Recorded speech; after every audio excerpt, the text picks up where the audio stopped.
Hello, hello, hello, hello. Hi, everyone. So today, before I get ready to do anything else, I wanted to sit down and put together my first talking YouTube video. Yay. Now, inserts disclaimer. I have not tried all of that editing and everything that people do, the fancy up these videos on YouTube. So maybe that will happen one day. But as far as right now, you're just going to kind of get the real raw me. Keep it 100 plus. You all already know how that rolls.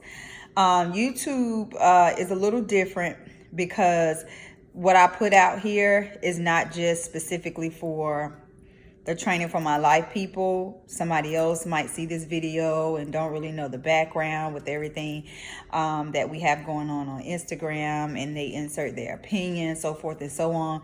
But we're just going to pray about that. Godspeed. Those that this is for, you stay here, you subscribe to it, hang out with us. If it's not for you, just kind of keep it moving. One of my biggest questions that is asked of me is my motivation. How do I stay motivated? How do I figure out what my why is?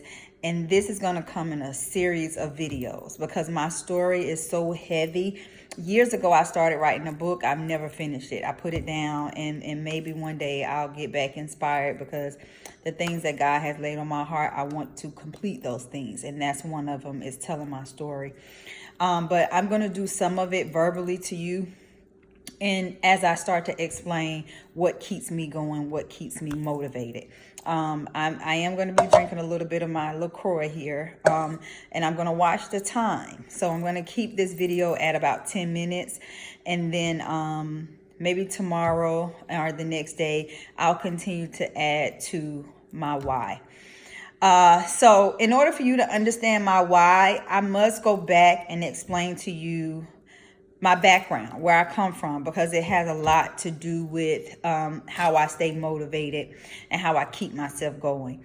I'll tell you now, I was not born with a silver spoon in my mouth. And excuse me, I've already had some of that. And I thank God for that. Because I believe that the trials and tribulations that I have faced in my life have made me the woman that I am.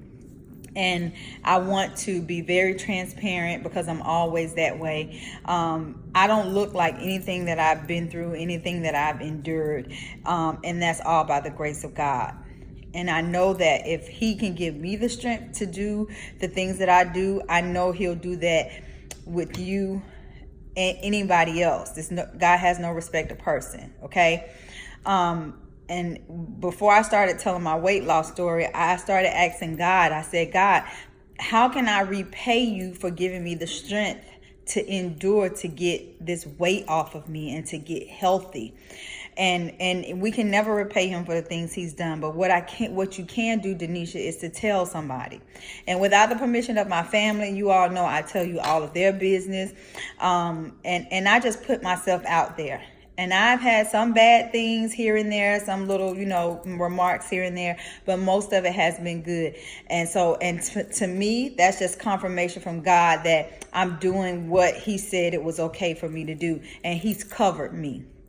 And so now that brings me to YouTube, because there are some people that are on my Instagram that are more into YouTube than they are Instagram or Facebook.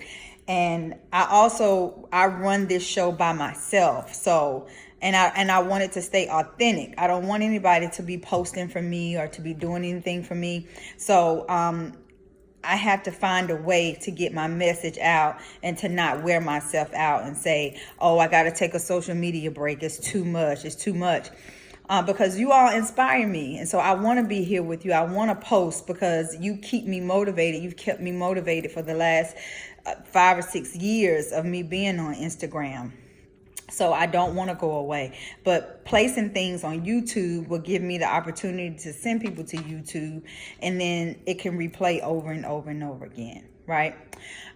So For those of you that do not know, I was born in New Brunswick, New Jersey, and raised most of my life in Newark, New Jersey. When I got to middle school, we moved to Alabama. So that's why you hear this southern country slang in my voice. And I stayed in Alabama around maybe when I was about 13 years old. My mother was a drug addict, and she was a functioning drug addict. And so we knew it, my brother and I knew it, but she covered it really well. She still took care of us until one day she woke up.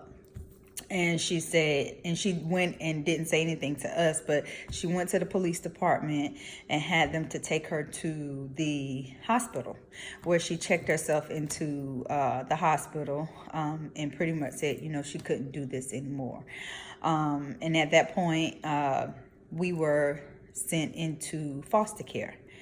None of my family took any of us. Everybody was saying, we can't do it. We have kids of our own. We're not going to be able to take them. So no one took us. And my mother had 7 sisters and 4 brothers, all living at the time, but none of them took us in. So we went into foster care. My sister and I went into foster care together. My brother moved back to New Jersey with his father. My mother, once she was discharged from the hospital, she actually went back to New Jersey. So my sister and I are living in this foster home together. My brother and my mother are together in New Jersey. So at this time, I'm in a middle school, living in foster home. And what I'll say to you about that situation is that it was not the best situation. There was a roof over my head, clothes on my back. And if you know anything about the foster care system, people are paid to keep children. And I went into a foster care system, into a foster care home, where the person that ran it knew my family. They knew my family because 2 of my cousins, twin cousins that were born, had drugs in their system, and they were taken away immediately, and they were placed in this foster home. So we went into that home. So you basically had 4 relatives in that home. We were all four first cousins, 2 sisters' children. So all the way from 13 up until about 17 years old, I lived in that foster care. Some of the things that my sister and I had to endure, I already get choked up, are things that I still have a tough time talking about. I talked to you all a little bit about the burns that I have on my legs. Living in foster care, during that time, we didn't have hot water. The hot water heater wasn't working. And so what we would have to do is we would have to boil our water so that we could take baths. But we were not allowed to boil enough water to get in the tub. We had to take baths in a pan. So we would have to take that pan, put it in the bathroom sink, and that's where we would take our baths. And I'm 15, maybe I was about 15 years old, clumsy. I'm still clumsy to this day, young lady. And this is Christmas morning. My social worker came with our gifts, because when you're in foster care, you get gifts and things, from the system. So I got a brand new pair of Nikes, and I was so excited. I put them on, and I was ready to take my bath so that I can get my day started. So I was boiling water so that I could take my pan bath. And so as I was boiling the water, I went from the stove to the sink. It was pretty much just a turnaround like this. And in the midst of me doing that, going from here to here with those shoes on, I slipped and I fell. And when I fell, the water fell on top of me. And it was a sting at first. And I had on some tights. Back then we wore tights all the time. Had on some tights. So when I stood up and I was wet, still kind of hot, I pulled the tights off. And as soon as I pull the tights down, my skin just starts to bubble. You know, pus and everything is just starts to create all these bubbles on my legs. And so, you know, back then it was put butter on it, but it was still burning through. I got to the hospital. They got me to the hospital, took me back, and they're putting the, at this time my foster mother wasn't there. She was, I think she was at a church or something. And they were putting ice packs on my legs because it was still burning through. I had 2nd and 3rd degree burns on my legs. And they were trying to stop the heat from going through my skin. And so when my foster mother came and she was talking, something I'll never forget is when they said, well, what happened? Do you know what happened with her? And she told them that I was cooking, that I was boiling potatoes, and that I slipped and fell, and that the water fell on me. And it was like I was silenced. And that hurt me bad. And so I couldn't say anything. I couldn't do anything. I went through, that was Christmas Day. So that day when I went home, I'm bandaged up. I went through months of therapy, occupational therapy. I had to get in a whirlpool and for them to take that dead skin off my legs. Very painful and very hurtful situation that I had to endure. And within days, we had a new hot water heater at the house because, of course, the social worker is coming now because you have a report of a child that, as a ward of the state, has ended up in the hospital. So now the hot water heater is there. So I feel like I'm silenced again. And all these situations are building me. They're making me stronger. My sister endured a lot of hatred towards her, a lot of verbal abuse, a lot of mistreatment. But at the time, my mother had relocated. I'm gonna give you a paper towel. See, like, this is where somebody would edit, but I'm not. I'm just gonna put this on. At the time, my mother had moved. My brother had gotten cut up with a machete, and so she was helping nurse him back to health. And thank God he lived through that. And my mother was in the midst of relocating closer to us. And so she moved to Georgia. And we started therapy with our mother because she had found God and gotten saved again. And she started going through the process, and she was clean, going through the process of regaining custody of my sister and I. And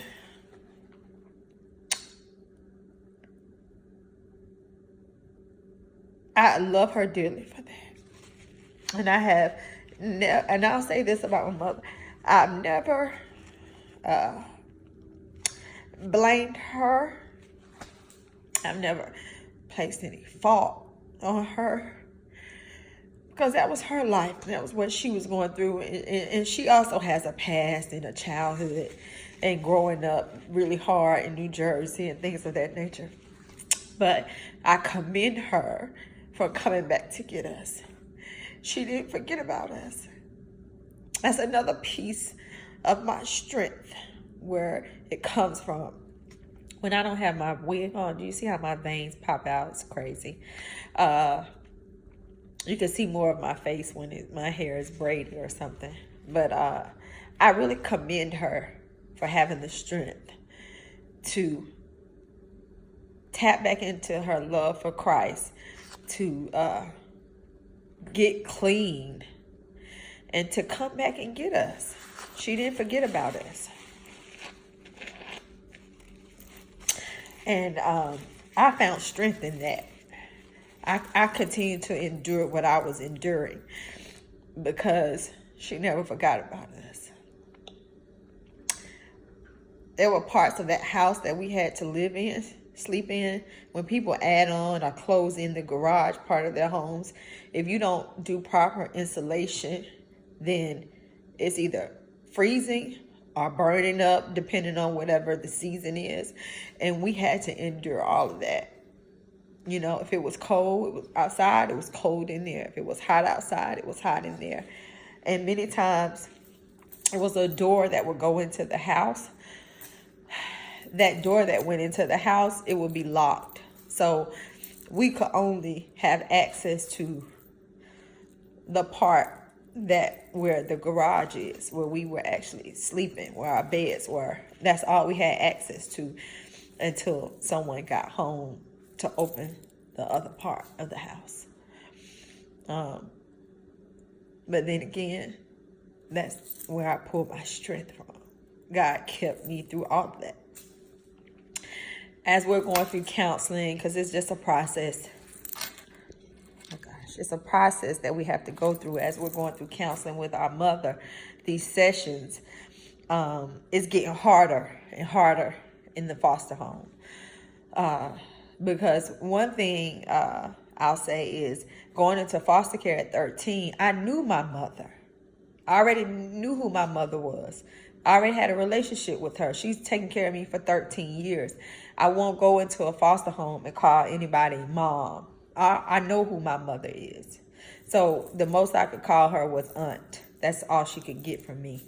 And I think we were resented because of that. And then when it came down to, it was always when it didn't seem like it was a possibility, it was always, I hope your mother gets herself together so that you all can go and live with her one day. I hope she does. I hope she does. That's what was always told to us when it didn't seem like it was a possibility, when it seemed far-fetched. But once it came within reach, the whole, everything shifted. And it was like, how dare you pick your mother over this house, over us, you know. But before, that was what the hope and the prayer was, is what I was told. But I was approaching 18. So, and with the foster system, girls are able to leave the foster home at 18. Guys stay until 19 or 20. But I didn't want to leave that home without my sister because she wasn't 18 yet. We're very close in age, but about a 2-year difference. So it was getting really hard in the house. And so I was having a really hard time with my foster mother. I was close to being 18, but I wasn't 18 yet. And my sister was having a hard time. And so I went to school and I talked to one of the counselors. And they got me out of that situation, basically. I didn't go back. That day when I left for school, my sister and we never went back. They went ahead and went through with the process because at the time my mother had moved from Georgia closer to us so that I could stay at my high school. And they went ahead and made the transition and let us go after I was able to finally find my voice and speak about the things that I had been enduring and my sister had been enduring in the home. They went ahead with the process of transitioning us back into my mother's care. I thank God. If I had to do it all over again, and it may sound strange, but I'll go through it all again because it built me and it made me have a tough skin. I hate no one.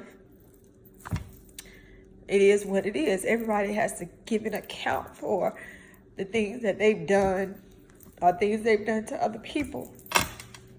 I leave that up to God. I take my lessons from it. And I learned quite a few lessons from it. One is that I don't turn my back on family. I live in a 4-bedroom house alone. Basically because at any point in time, any of my family needs somewhere to go, I'm available. I raised my nephew and my niece because I never want them to be put through a situation like what I've had to go through. If it ever becomes a situation where anyone has to decide where we're going or where these kids are going, as long as God puts breath in my body, my hope is available. Because some of my family could have helped us, but they didn't. For their own reasons. And I'm not mad at them either. Some of them knew about it, some of them didn't. And then someone had to make a decision and say, you know, this is what has to happen. They have to go into the system. I always tell my scholars that I lived in a foster home because I never want them to think that I'm above them. But I also want them to know that your situation doesn't necessarily, your current situation does not predict your future. It's up to you whether you become a product of your environment. I can use foster care and my treatment, how I was treated there, as a crutch for the rest of my life if I want to. But I decided to take it and use it to push me, to show those people that they didn't break me. You didn't break me. You actually helped make me into what I am today. Going back into my mother's home, I'll tell this last piece and then I'll stop because it's quite lengthy right now, about me just getting into college. And my hope and prayer, because I never like to get on the internet and just cry. But I see that still touches me in a way that I didn't think it did. And while I'm not mad, that my tears really are of joy. Like, Denisha, you got through that. And my hope is that you understand me better. That you understand why I keep getting up every day, why I keep fighting every day, why I don't give up, why I haven't fallen off. That's the whole point of me explaining all of this, because I can't just tell you that I'm motivated because of what I've been through without really telling you some of what I've been through. And I hope this will make it plain and you'll start to see. I see how Denisha keeps going. I see how she keeps pushing. I see how, she falls down 7 times, she gets up 8. That's the purpose behind this. And also, for somebody that may be enduring something that's similar to this, or if you've gone through something similar to this, just know that you have a choice whether you let this thing kill you or you take that thing and you use it to make yourself great. Because you have the ability to do that. If you still have the activity of your limbs and you have breath in your body, you have the ability to make this thing be positive or negative. It's totally up to you. So, I'm back living with my mother. And we're in that little town that you see me in sometimes when I'm around my family, all within that same street. We live. Everything is great. I'm about to finish my senior year in high school. I'm back living with my mommy. My brother is here. He's from New Jersey. We're all going to school. My sister, my brother, and I. We're back a family again. I stayed in foster care for 5 years, and so I when I went to school, when I was in high school, I stayed in trouble a lot, believe it or not. And I talked about this on my story last week. I knew it, all of the work that they were trying to get me to do. I knew the work, but the teachers back then didn't know how to differentiate. What do I do when the scholars already know? It was nothing for me to do. So I got into a lot of trouble. And I went to alternative school a lot. That means another school away from the school. And because back then at that school that I was at, the counselors, if you got in an ounce of trouble, they never talked to you about furthering your education. They never talked to you about college and career readiness, about or possibly being an entrepreneur. What do you want to do with your life? It was only the ones that were in the beta club, the smart ones that never got in trouble. Those are the ones that got the opportunities to speak to the counselor, for the counselor to help them fill out their applications for colleges and universities, so forth and so on. So I was skipped when it came to that. So one day, it was at Alabama State University, ASU. They were having a connection day. And this is where high school students come from all over and they register. And they have a whole weekend of activities that they have planned for them to visit the university, so forth and so on. My group of friends and we decided that we're going to go hang out. We got a hotel. So we were not registered because those that were registered, they stayed on campus. We got a hotel and we went to the campus every day and hung out as if we were registered for Connection Day. So we had a great time. We had a ball. And we all got paperwork to fill out to go to the college, as if we were registered. I came home and actually gave the paperwork because my social worker is still involved with us at this time. I gave the paperwork to my social worker. She filled it out. She sent it in. The next thing you know, my mother and I were getting a letter saying that I had been accepted into college. So as much as you hear me talking about education and how deep I am into it now, I never had any intentions on going to college. We went to Connection Day, had fun, wasn't registered. I brought the paperwork home. Let me just tell you this right here. Look at how God works. Say I went to Connection Day and I never had a social worker. I never went through foster care. Who would have filled the paperwork out for me? We didn't know what to do with the paperwork. That's why I gave it to my social worker.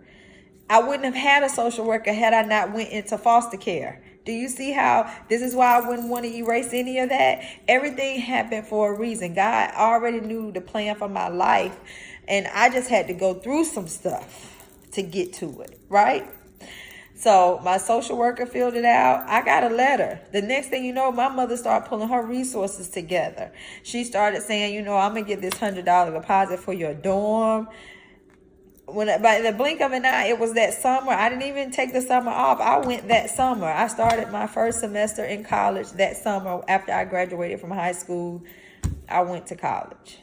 My mother, I'll never forget, my mommy and my cousin dropped me off, and I felt so alone, so lost, didn't know what in the world I was doing there or why I was there or how I was going to make it out.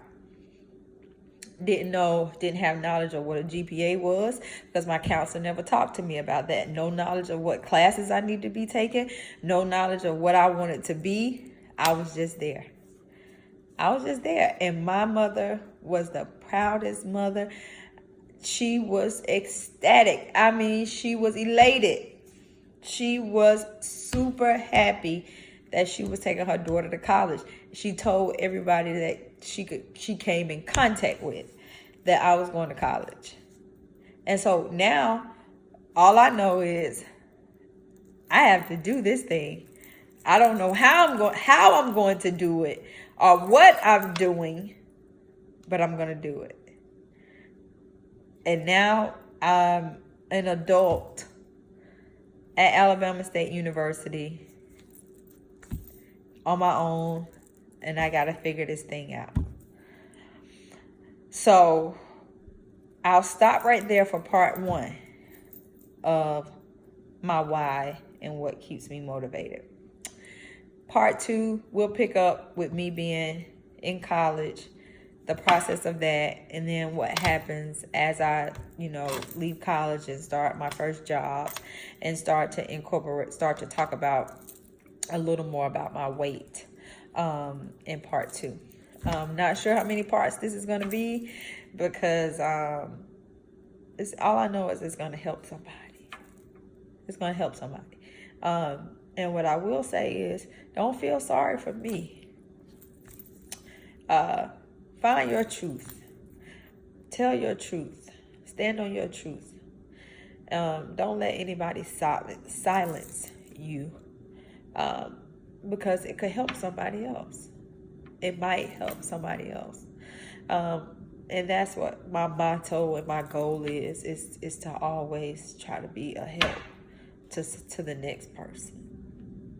I hope you enjoy this video. If you know someone that needs to see it, please share it with them. And I look forward to talking to you all next time. Get into my hair. It'll change soon. So have a good day.